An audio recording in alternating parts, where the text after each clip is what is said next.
This is Mac OS Ken.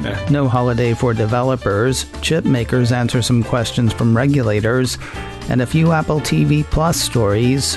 It is Tuesday, the 9th of November, 2021. I'm Ken Ray, and this is news from Mac OS Ken, brought to you by yours truly and sponsored by Ladder. Smart, dynamic term life insurance. Learn more at ladderlife.com/macOSKen. This show is also sponsored by SimpliSafe, the right way to protect your home, especially right now. That's because the folks at SimpliSafe are giving Mac OS Ken listeners 40% off their award-winning home security this week.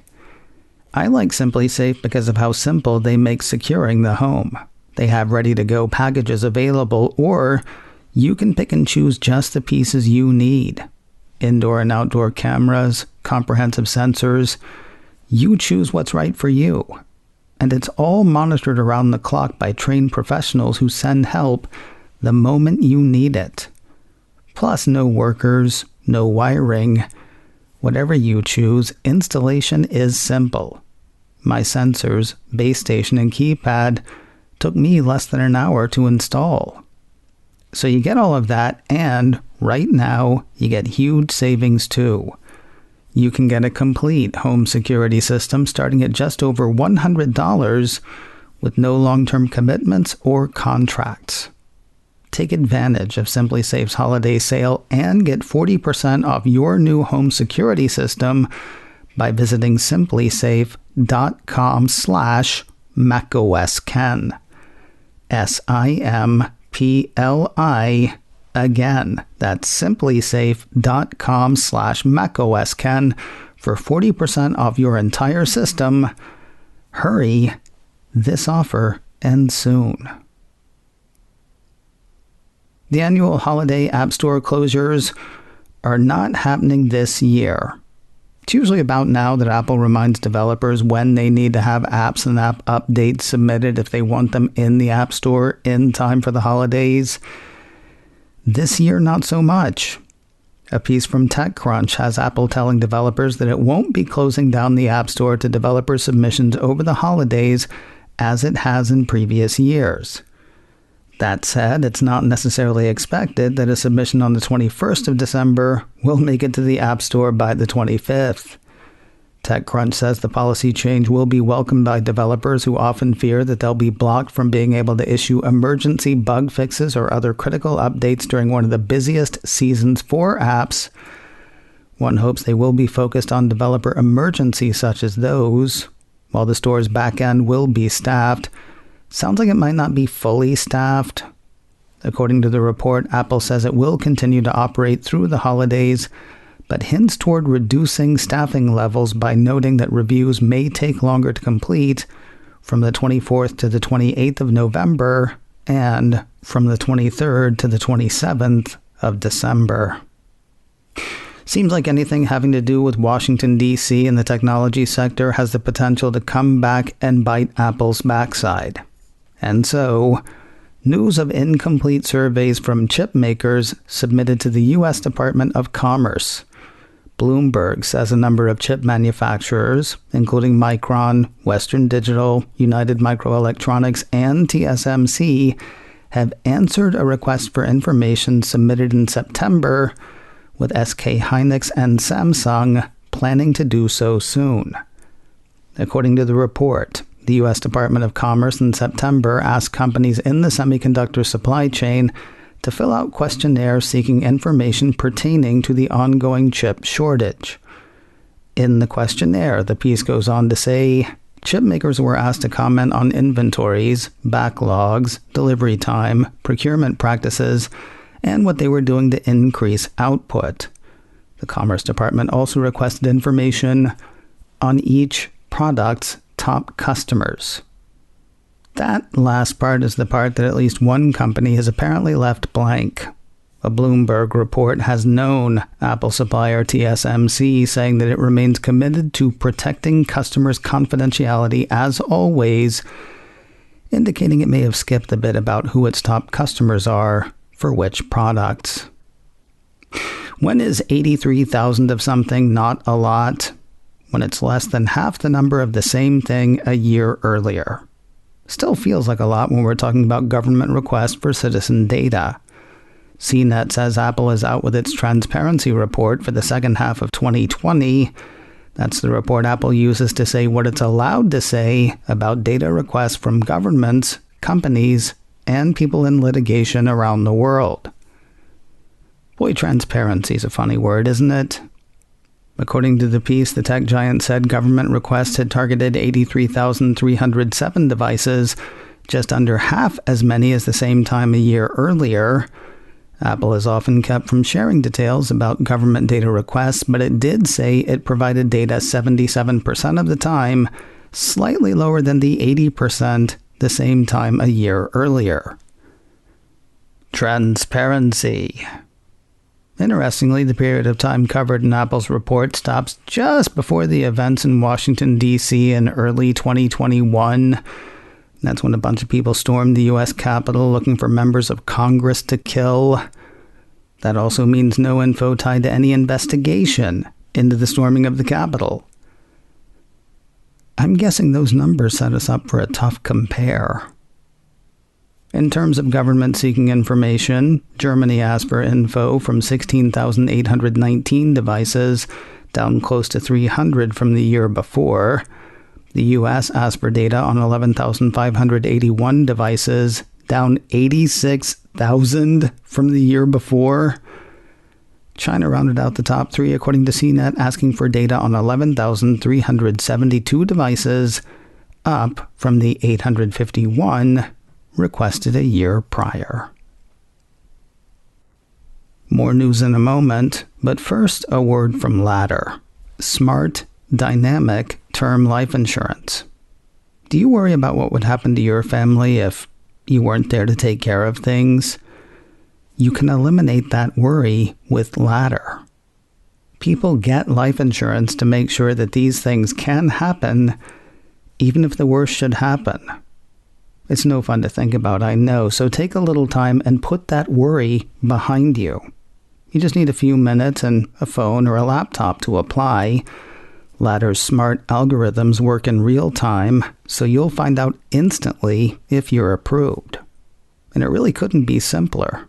Going through the initial screening took me less time than you'll spend listening to today's show. There are no hidden fees. You can cancel anytime. You can even get a full refund if you change your mind in the first 30 days. So go to ladderlife.com/macOSKen today to see if you're instantly approved. LADDER, that's ladderlife.com/macOSKen. ladderlife.com/macOSKen. If I say I don't care about Billie Eilish, please don't think me insensitive. As a person on the planet, I care about her. There are people in my life to whom her music speaks volumes. I'm impressed with what she's been able to do from an artistic standpoint, and from a business standpoint, she is a marvel. I have not watched the Billie Eilish documentary on Apple TV+. It's not personal. I haven't watched Palmer either, and I actually want to watch Palmer, though I guess you could argue I don't want to that much, because why haven't I watched it? I did watch Finch, by the way. May do an episode of In a Few Minutes about that soon, but you know what? We're not talking about me. We're talking about Billie Eilish. Actually, we're talking about the documentary Billie Eilish, The World's a Little Blurry. Came out months ago. I've said I'm not interested. Why are we talking about it? Deadline says the Apple TV Plus documentary is in contention for an Oscar. Of course, it is early. Everything is in contention until they announce the nominees. Then considerably fewer things are in contention.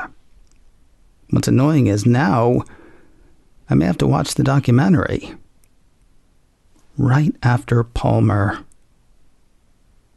More cast members announced for another Apple TV Plus movie. iDownload blog has word of 4 more folks joining the greatest beer run ever. It's like the greatest story ever told, but with beer.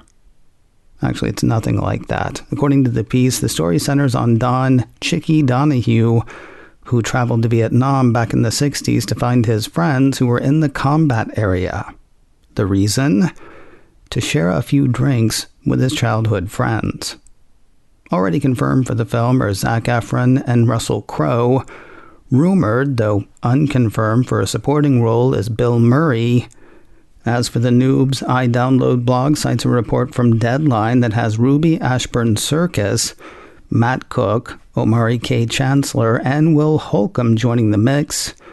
Directed by Peter Farley, there appears to be no word anywhere on when the greatest beer run ever will be told. And finally today, it will be the holiday season, whether you want it to or not. A headline from iMore says Snoopy gets ready for a Charlie Brown Thanksgiving in a new Apple TV Plus clip. Of course, it's not a new clip. A Charlie Brown Thanksgiving came out in 1973. Rarely can a 48-year-old thing be called new. That said, there is something charming about the clip. In it, Snoopy and Woodstock head into Snoopy's doghouse. After several seconds of noises and zero action, they set a table, then go back into the doghouse for more noise and no motion. Then they come out, set a turkey platter. Snoopy serves Woodstock some vegetables and a slice of turkey. Try not to focus on that. They eat, then break the wishbone. Television used to be slower. It is seriously a charming clip. The clip ends with the Apple TV Plus logo. I guess you could say that's the part that makes the clip new. The funny thing is, all of the Charlie Brown specials to which Apple has the rights, from Happy New Year Charlie Brown all the way back through A Charlie Brown Christmas, are available to watch all year round. But it is almost the holidays, so it is time for the holiday specials. Though it goes without saying, A Charlie Brown Thanksgiving is available now on Apple TV Plus. You can catch the new, not new clip on YouTube. Now, if you're more of a traditionalist, if you're one who thinks Charlie Brown specials are meant for beaming, not streaming, maybe you're more of a broadcast fan or not into another paywall, the special, as seen on traditional TV, will be available on broadcast TV. A piece from Apple Insider reminds would-be watchers that A Charlie Brown Thanksgiving is coming to PBS. As it did in 2020, the piece says the holiday favorite is once more getting a screening on PBS and PBS Kids. Though they've done it before, PBS CEO Paula Kerger is celebrating the show again. She's said to have said, "We are delighted to bring the joy of these holiday classics to families across the country in partnership with our member stations. During these challenging times, public television continues to be a free and easily accessible source of comfort, inspiration, and education for millions of Americans." Both PBS and PBS Kids will air the special at 7:30 p.m. Eastern on Sunday, the 21st of November. I doubt that means 4:30 p.m. on the West Coast. Check your local listings, assuming you actually know where to find local listings. Coming up in a few minutes, Parallel host Shelley Brisbane helps me pick through an issue that I've had on my mind for the past few days. Apple enacts app tracking transparency and makes more money in advertising. Apple argues against sideloading while also guarding its App Store commissions. Are its intentions good, earnest, and true? Shelley and I talk about it in a few minutes. Find that show and listen wherever you get podcasts. macOS Ken, brought to you by me and sponsored by SimpliSafe. Get 40% off your new home security system by visiting simplisafe.com/macOSKen. This show is also sponsored by Ladder. Smart Dynamic Term Life Insurance. Learn more at ladderlife.com/macOSKen. Advertising handled by Backbeat Media. Online at backbeatmedia.com. You can reach me a couple of ways. Info at macosken.com or call 716-780-4080. Until next time, that is news from macOS Ken. I'm Ken Ray.